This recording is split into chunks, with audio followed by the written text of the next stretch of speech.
I like to think of feelings as an annoying door-to-door salesperson. They That's knock on your right. door, knock, knock, knock. They have something, they Mm-hmm. have a clipboard usually, and they want to sell you something, right? And Clipboards. it's so annoying because, like, you don't want them in your house, you don't want them there, but there's two options really, right? You can ignore them, but the problem is they always come back, or you can open the door, hear what they have to say, and move on. And I Yeah. always prefer the latter, opening the door, hearing what they have to say, and moving on. And when it comes to our feelings, it's the same way.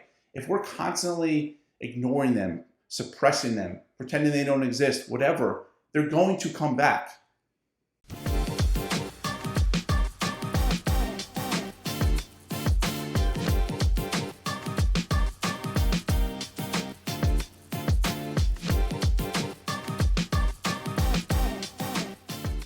Hey there, guys. We have an addendum to last week's recording, How to Fail at Health and Fitness. Adam, want to share it with us? Yes.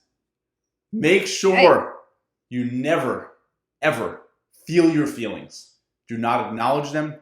Do not label them.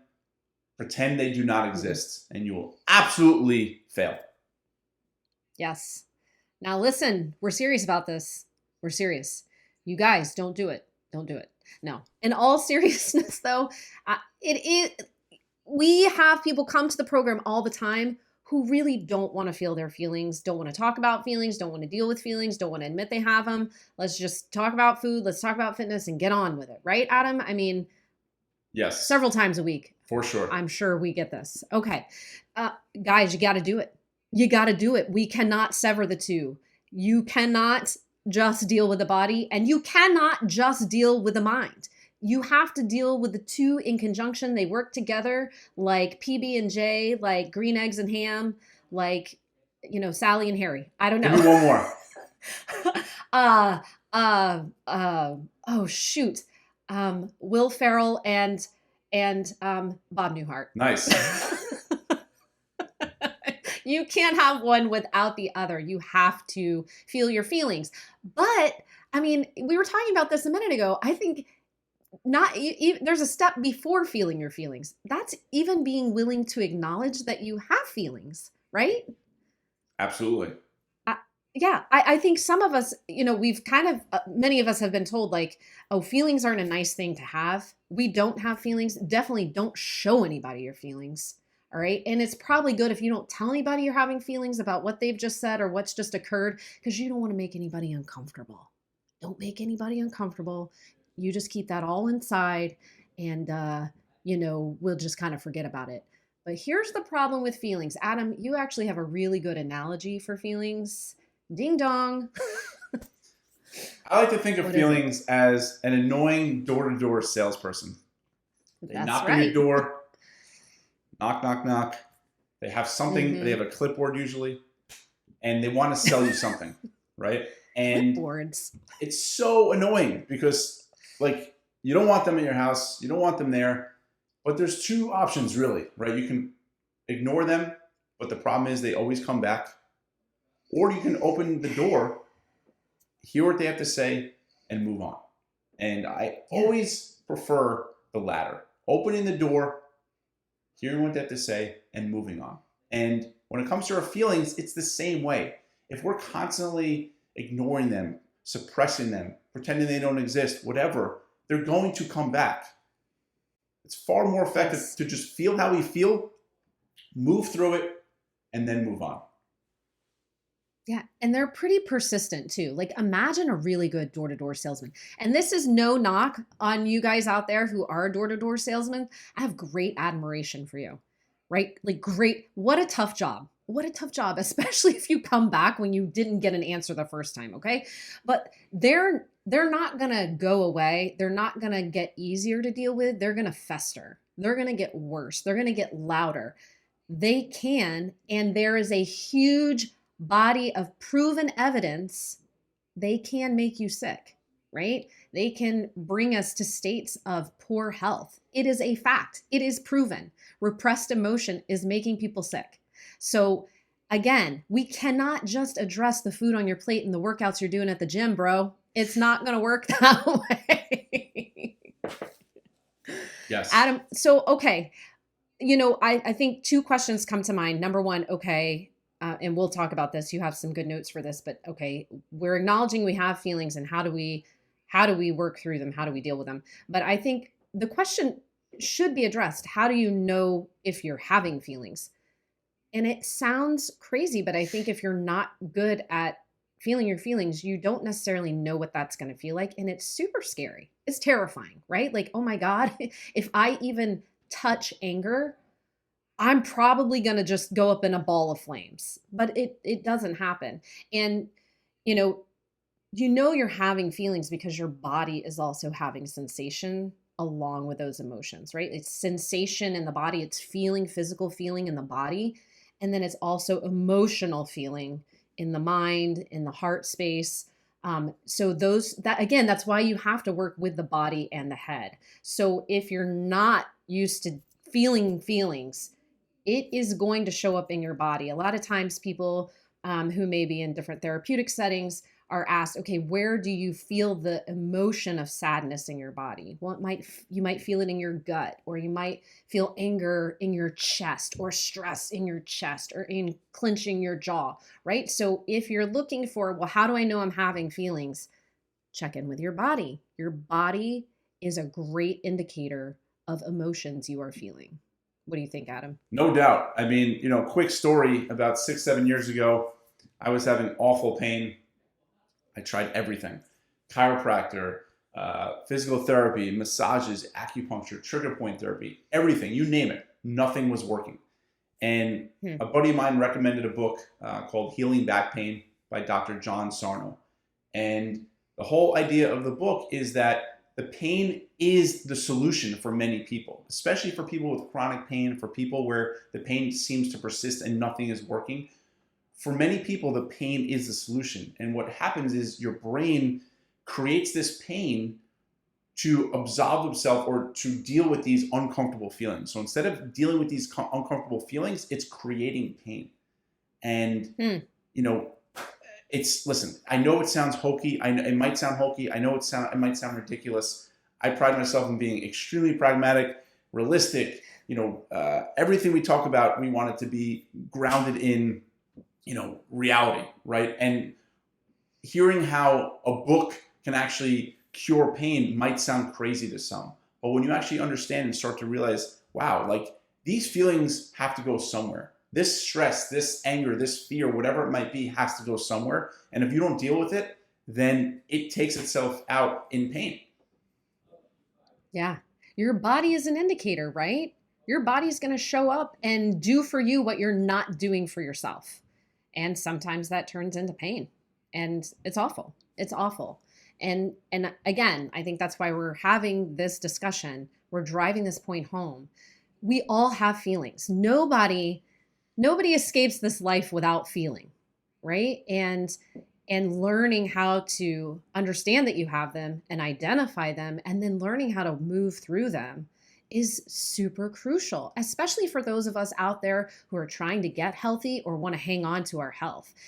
Life happens, and we're going to have feelings about it, right? And knowing how to work with your body and your mind in conjunction is the way you take care of yourself as life occurs.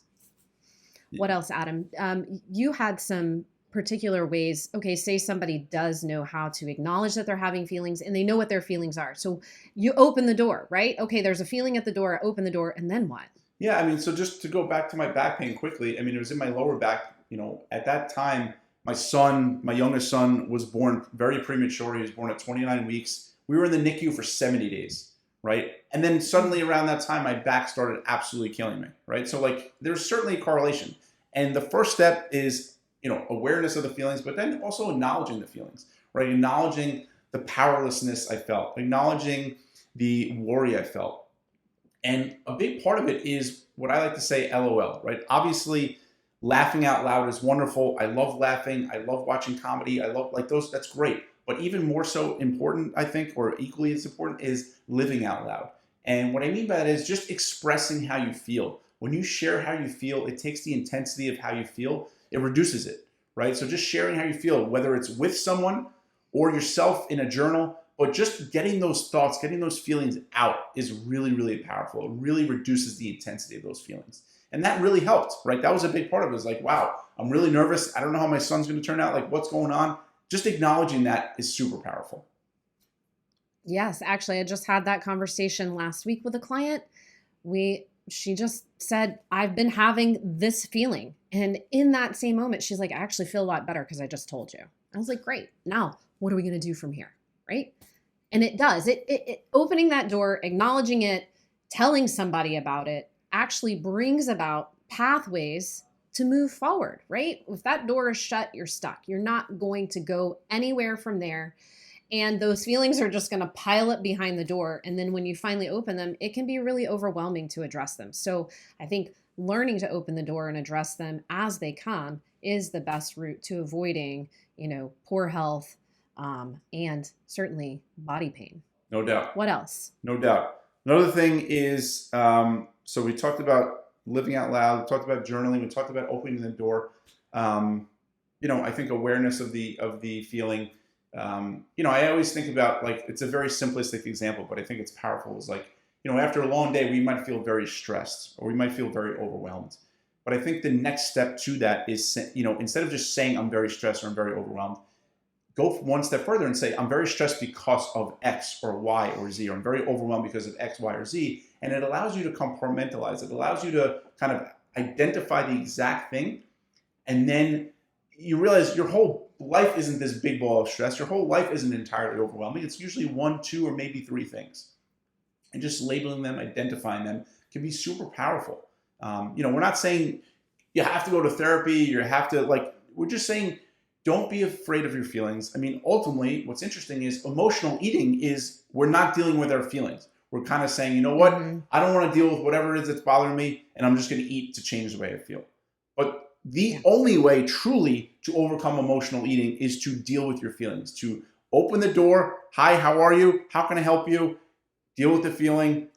We're more powerful than we think. Ask for help, but deal with the feeling and move on. And when you actually do, the desire to escape, the desire to emotionally eat actually goes away. It doesn't just get suppressed, it goes away. Yes, exactly. And some of these skills that you've been talking about are ways to give those emotions room to breathe and exist and for you to work through them. But also, you talk about the compartmentalizing and really zeroing in on, okay, what am I stressed about? What am I angry about? What is bothering me?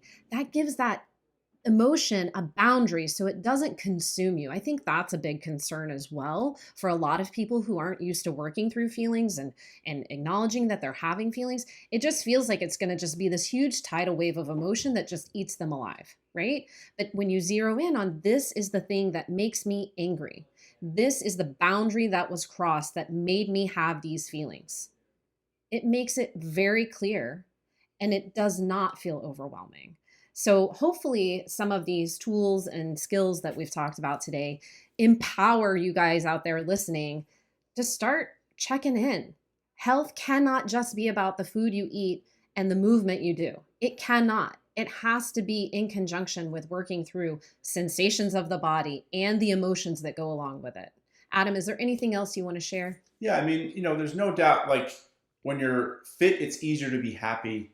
And when you're happy, it's easier to be fit. And I think dealing with your feelings, acknowledging them is one way to be happier, right? And when you deal with your feelings, again, it's a lot easier to eat nutritiously. It's a lot easier to move. And on the flip side, when you eat nutritiously and you move and exercise, it's a lot easier to deal with your feelings. Like you said, they're all intertwined. They're all connected. You can't just deal with your mental health, let's say, without focusing on your nutrition and exercise.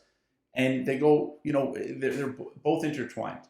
And then one last thing I want to say is, the feelings we're talking about obviously are very different than the feelings or thoughts of, I don't feel like exercising, or I don't feel like eating nutritiously. Like, those are short-term irrational feelings or thoughts, right? I try to ignore those feelings because those are not serving us, right? Those are just kind of our, again, short-term irrational mind. We're talking about feelings where it's actually an emotion, right? Versus just like, the devil on your shoulder, let's say, encouraging you to do the easiest thing of all.